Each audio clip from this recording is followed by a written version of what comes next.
Videotape to film transfer made by WTTW Recording Services, Chicago.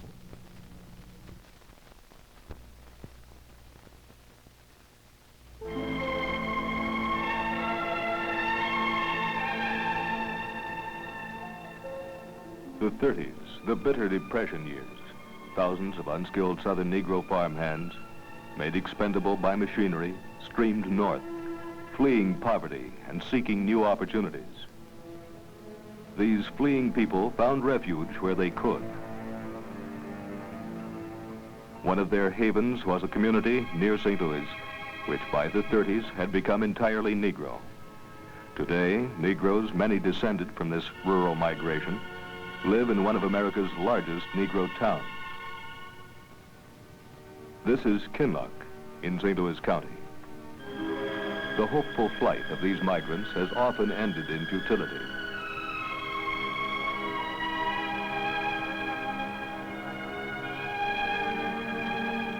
After 30 years, for many of these Negroes, life is different, but scarcely better. This is not the promised land. But this is a town that tries. Kinloch has many homes that any community would be proud of. Though lack of zoning creates contradictions like this,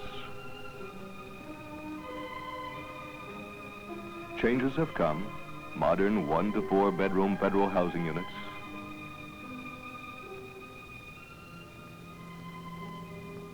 and homes like these, which the Negroes, sharing to at least some extent in the general prosperity, have built for themselves. Yes, some of Kinloch has progressed, but too much has stood still.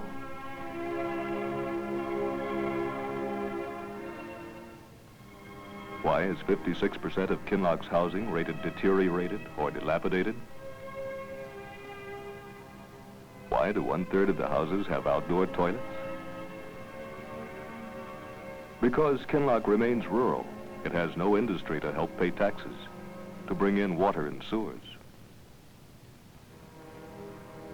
Because Kinloch is a town where the median income is only $3,000, about half of what the government says is necessary to support a family.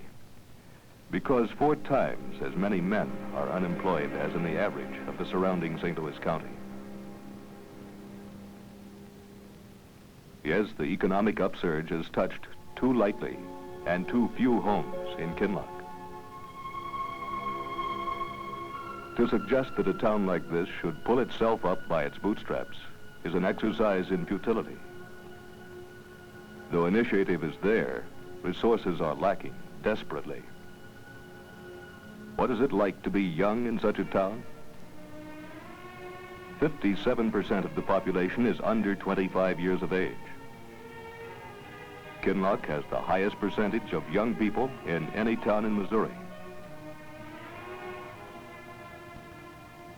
What is it like to grow up in an isolated community? To be young in a Negro town that's completely cut off from the encircling white communities? Where young people have too much leisure time, too few recreational facilities. Jobs are few, spending money is scarce, time hangs heavy, frustration builds up. In an atmosphere heavy with frustration, a spark can ignite violence. This happened in Kinloch just last year, when after a local boy was slain, the young men rioted, a school annex was burned, and more vandalism followed. From these tragic events has arisen Operation Challenge, a project to help the frustrated young people of Kinloch, a project made possible first by the determination of the people of Kinloch to help themselves, and then by the assistance and the concern of others. Operation Challenge is a joint effort by local leaders and voluntary agencies, an effort focused on the problem of the frustrated young people of Kinloch. It is indeed a study in hope. What is it like to be young in Kinloch? Children like these are referred to as culturally deprived, disadvantaged. But what we really mean is poor. Poor in possessions, poor in environment. Where do children like these turn for help? Later, they can look to social agencies like the Y's for fun and guidance. But the YMCA, after 10 years of devoted effort, in this town still has no building of its own. Where does a young mind turn for information for wider horizons?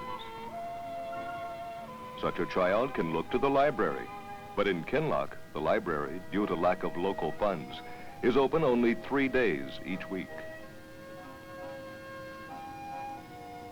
Where do little children play? For recreation, children need parks and playgrounds. But in Kinloch, there are no parks. While local citizens are raising funds to equip this lot as a play area, today, for 2,000 youngsters in Kinloch, there are only backyards and streets.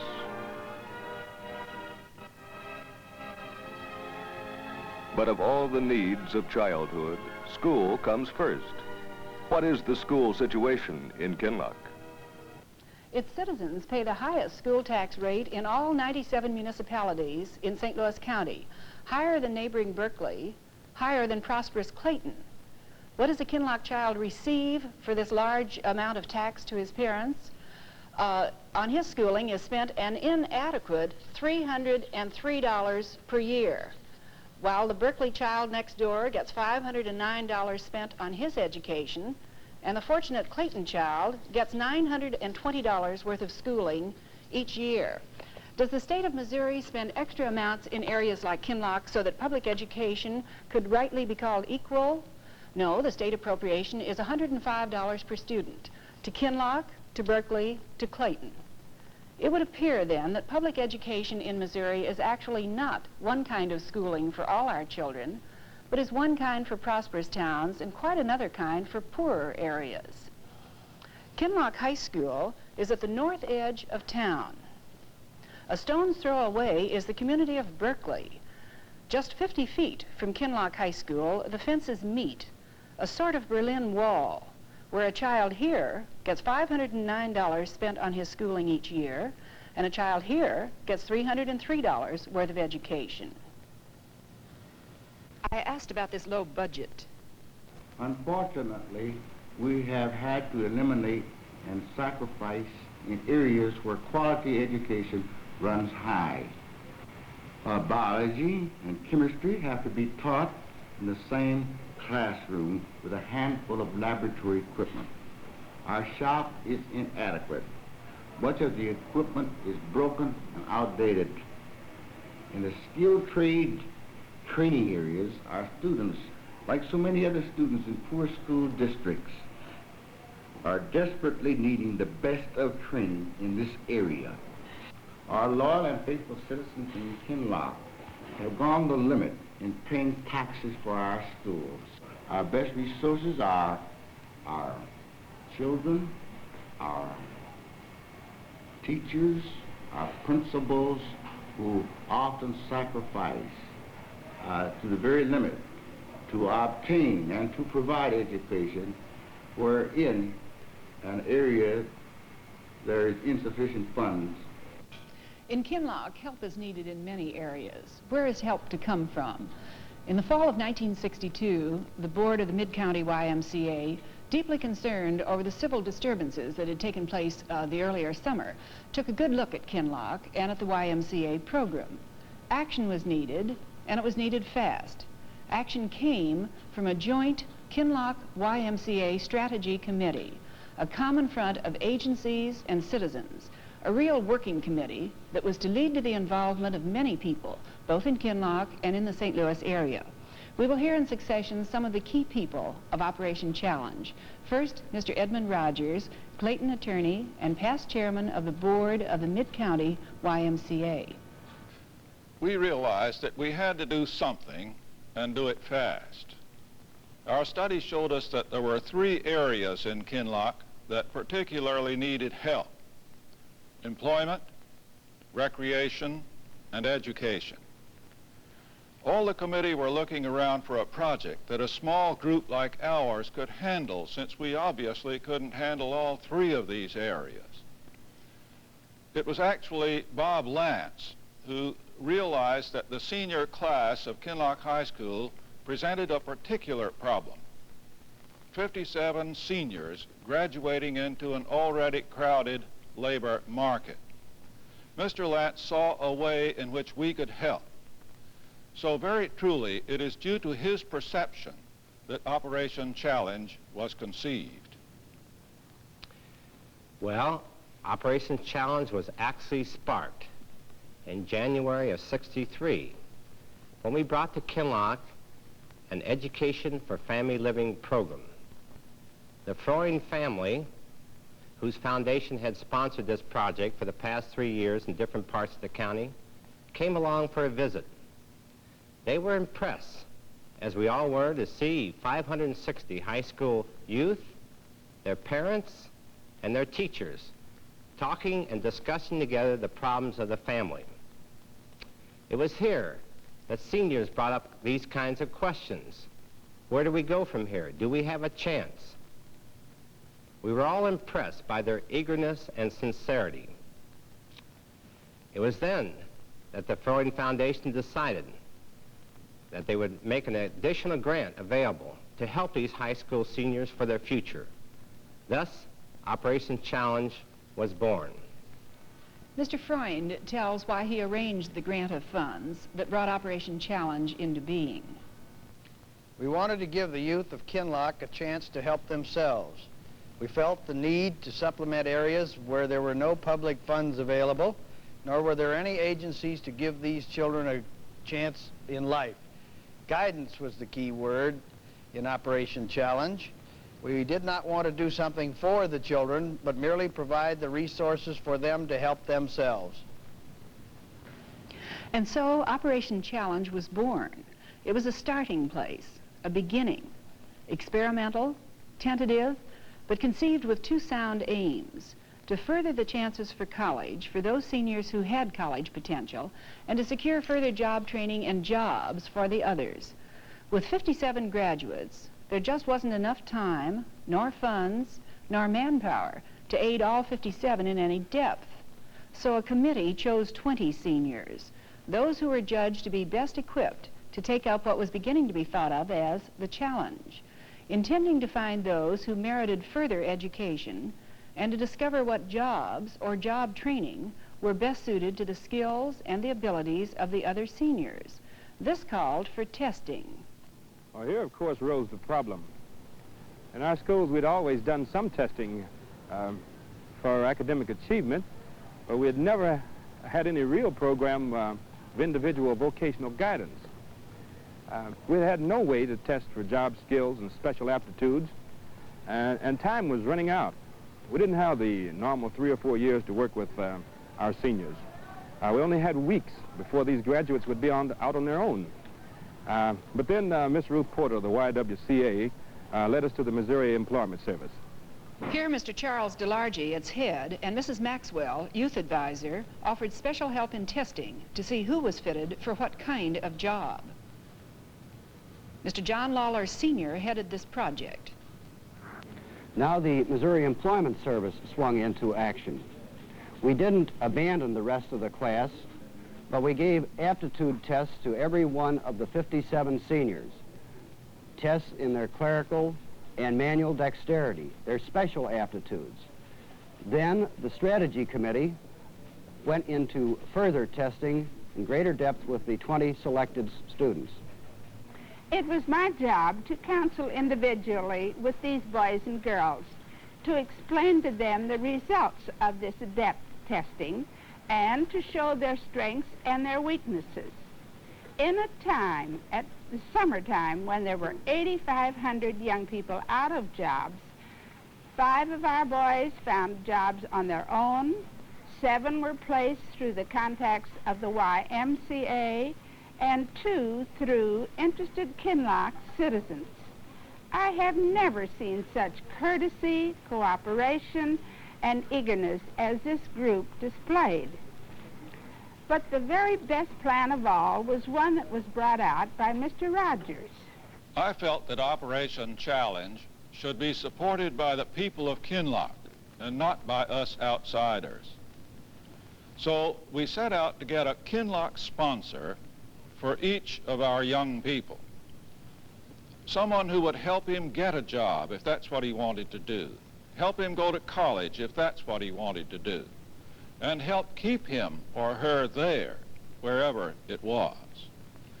So we asked 13 Kinloch people to be sponsors of these young people. People like the Scotts, who, on a laborer's income, sent 4 of their 5 children to college. For years, there have been many adults in Kinloch that have longed to find a way to encourage the children of Kinloch to go on through school, through high school, and if possible, on to higher education. We've longed to have a way to, some way to motivate this. And I think this is what I cherish most in Operation Challenge, that it has provided just this one desire, fulfilled this one desire in us. For years, the children in Kinloch have had 2 strikes against them. One strike being low income in the homes in which they're part, and the second strike being an inferior education.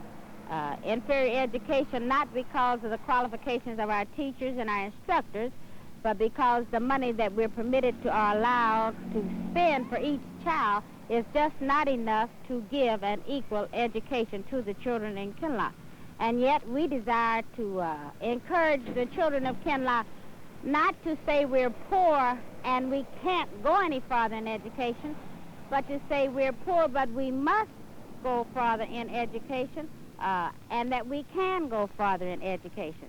And another beautiful point about Operation Challenge was that it reached down and got a cross-section of our youth of Kinloch, not just the gifted children, those who academically were not college material or some of the better skills. And yet they were placed in good jobs and openings were made for them to attend trade schools. Out of all of this has come an encouragement or some desire for others to try to reach the goals that the children that have been worked with in Operation Challenge have reached. And so the youth of Kinloch are saying they accept this challenge because with the proper help or provisions that are necessary in the educational fields and all, they will show that they, the youth of Kinloch, can do what the youth are doing everywhere. Another sponsor tells of his experiences with Operation Challenge. I upheld my student in his judgment to go to Lincoln University to study history rather than take a technical training as recommended by the committee or as brought out by the testing program. Joe is determined. In fact, he's one of the most determined young men I've seen, and I'm sure he will be successful at Lincoln University. If not, we will be standing by to give him all the aid he needs and his technical training. Operation Challenge is entirely new to me.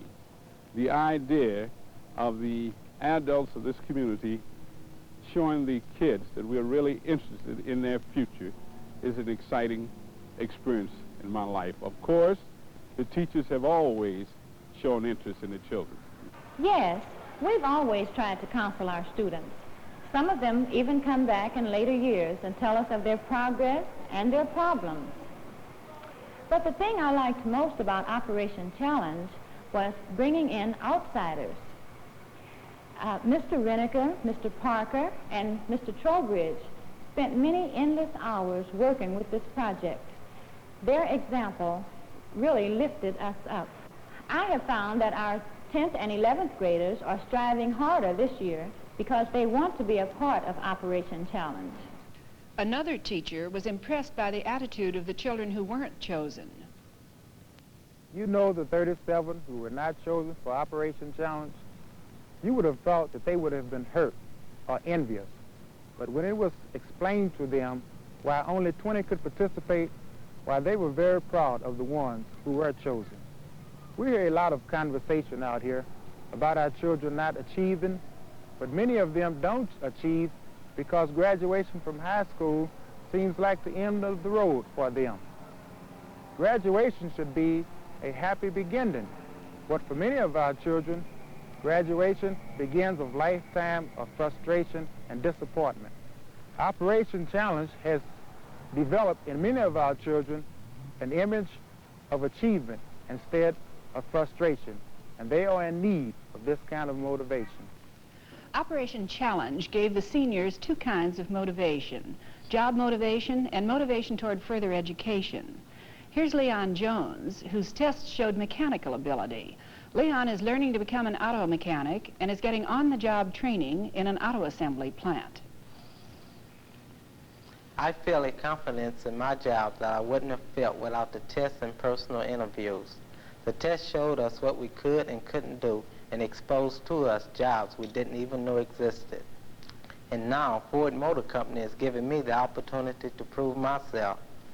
Operating Challenge opened the minds of all the students of Kinloch to the necessity of a good, sound education to help us compete for jobs. Operating Challenge, the big thing that Operating Challenge gave us seniors was hope.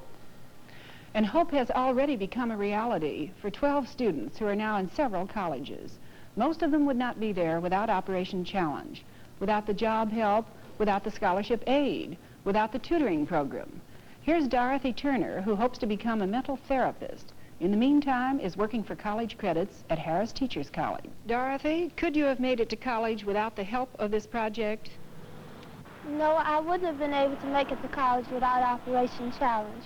Getting a job was the most important part in going to school. With the help of Mrs. Lewis, I got a job at Children's Hospital. This helped me to go to college. There are so many of us out here who are unable to go to school. Usually when we're out of school, we're out of work. But with the help of Operation Challenge, I got a job and went to school. Another help to the seniors in Operation Challenge was this wonderful story of the young helping the young.